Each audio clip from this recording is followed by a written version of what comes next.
Welcome back to the Traders Network. I'm Michael Yorba, your host. Thanks for joining us. We're also streaming to you live on yorbamedia.com and broadcasting to you from the Dallas KFXR 1190 AM Cleartown studios.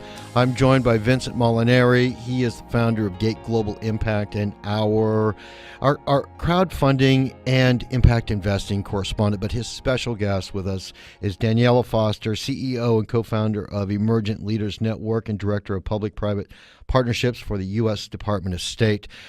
Vince, if we could start off with you, I would. I'm sorry it took so much. Danielle, you got me all worked up here about this topic, but I wanted to back up a little bit, Vince, and allow you time to please ask the litany of questions that you have for Danielle on our show. Well, I think I have to take the opportunity to make sure Daniella comes back, perhaps after April, if she gives us a window into some things that she has going on at that point. And I've got a list that's going to go on for 2 years for Daniella, so we'll have her back again for sure, I hope.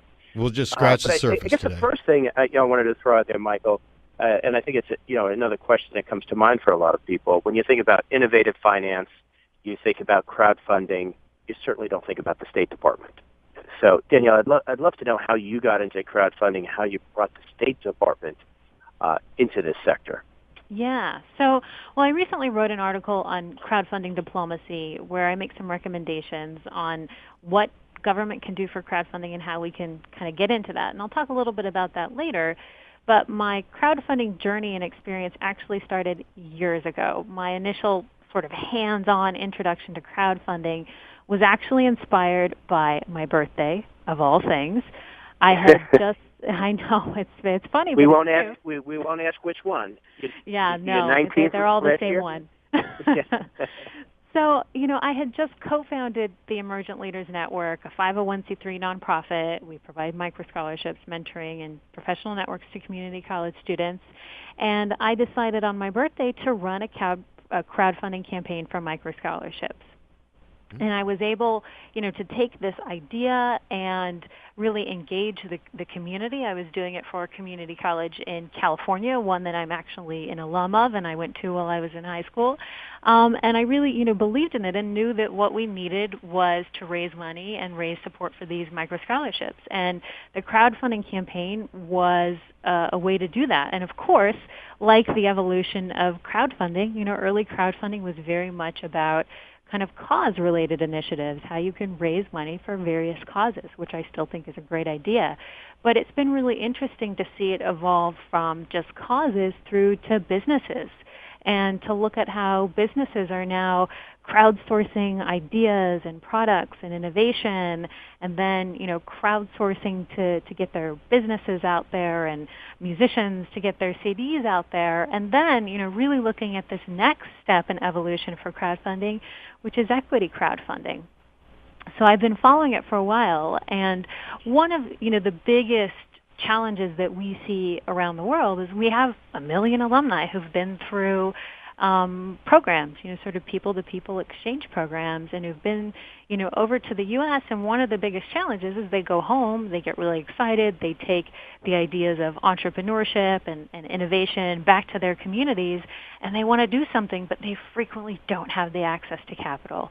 And going back to government for that just isn't a solution given the economic realities that we're living in. So I think the potential of crowdfunding to do a couple of things. One, to really encourage them to do something with the ideas that they have, because there are lots of good ideas out there, but actually getting it to the point where you can make something happen and start a business and spur economic growth is really what it's all about. So from that perspective, it made sense. Hey, okay, well, we do things like, run innovation funds and stuff like that. What if we looked at doing this through crowdfunding? What if we took this onto a crowdfunding platform, giving people a platform to tell their stories, educating them on how to actually run a successful crowdfunding campaign, and then from there let them run with it. So really, empowering and teaching people how to fish versus just giving them a fish. So that's one of the reasons I think crowdfunding is really interesting. Brilliant. Absolutely. I applaud your effort. Absolutely brilliant. Please, Vince, go on. Well, I just think, and I think that's another great segue when you think about creating opportunity, creating sustainability, job creation, and you can start from a body of 1 million alum that are already through a process that's been educated. That is tremendous. And I see another parallel running with that, and I'd be curious, Daniella, you have thought of crowdfunding tied into impact investing. Mm-hmm. Mm-hmm. Yeah, so I think, when I look at crowdfunding and just even my initial experience with it on the cause end, what I think is really interesting that's happening is you have a continuum. You have, hey, I can crowdfund for the school in my community to help make my community better, on through to, hey, you know what, I have a business idea that's going to help me launch my business and create jobs. Then all the way through to, you know what, I have a really good business idea that can get investment and bring in investors, and that, I think, is incredibly game-changing, which is why the equity crowdfunding space, I think, is very interesting. And really, we have a continuum. There are different types of crowdfunding. And I think looking at that as a pipeline, well, how do we get people through a pipeline? How do we get, folks who are just doing cause-related stuff and who might have nonprofits thinking about the business side of that, right? Because one of the things I always say, even with partnerships, we started out looking at it like fundraising. And I can tell you that is just not a successful model because funds come, they go, it's not sustainable, you don't have a business model, you're not really creating value. But when you can look at, all right, how can we put a business model around something? It becomes more sustainable, you're creating value, you're bringing more people in, and some of these projects we see evolve and get to the stages where they're full-on viable businesses. And not every organization or project or entity is going to get there, but for the few that do, I think really providing a certain amount of education around it and having a pipeline in place is really key. Well, we only have 3 more minutes left, and I know there was definitely something that I wanted to ask you about emerging trends coming from what your perspective for 2014 in this space. Yeah.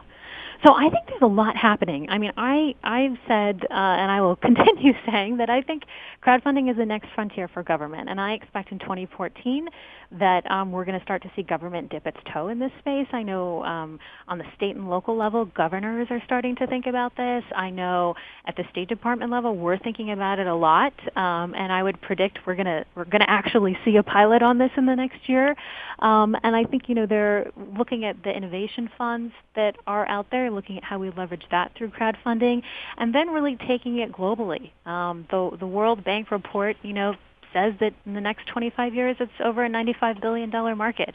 So I think we're really going to see it grow, and I think we're going to see the sophisticated side of it grow, which is looking at how we make equity work. And if not here in the U.S., how do we make it work globally? Beautiful. Absolutely amazing. We're out of time on this, and I've got a hard break, so I've got to say goodbye. But one last thing, Danielle, please contact information so that our audience can find out more about what you're doing. Absolutely. The easiest way to reach me is at DNDC on Twitter. Perfect. All right. This is a fabulous. I'm getting all kinds of feedback from the audience, great educational content. Vince, I want to thank you so much for introducing Daniella to our audience on our show. Really appreciate this.